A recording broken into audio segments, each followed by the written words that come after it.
Hello viewers, আসসালামু আলাইকুম। আশা করি সবাই ভালো আছেন। আপনারা দেখতে পাচ্ছেন গুনপুর স্টেডিয়াম মাঠে মানুষের মিলন মেলা। মোর দেন 2,000 মানুষের থেকেও আর বেশি মানুষ হবে, প্রায় 10,000 মানুষ প্লাস হবে। Jafarganj football academy plus Haripur football academy. Jafarganj football academy দর্শক, হাজার হাজার দর্শক, তারা কত তিনবারের রানার্স আপ।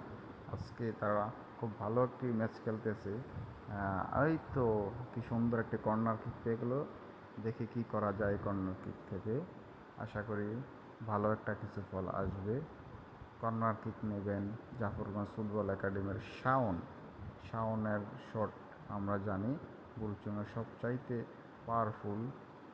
এই তো শট নিল, এই তো দেখা যেতে, এই তো শাকিল, গোল গোল গোল গোল গোল জাফরগঞ্জ ফুটবল একাডেমি পক্ষ থেকে শাকিল ফার্স্ট গোল কি করে ফেললো স্টেডিয়ামের মাঠে।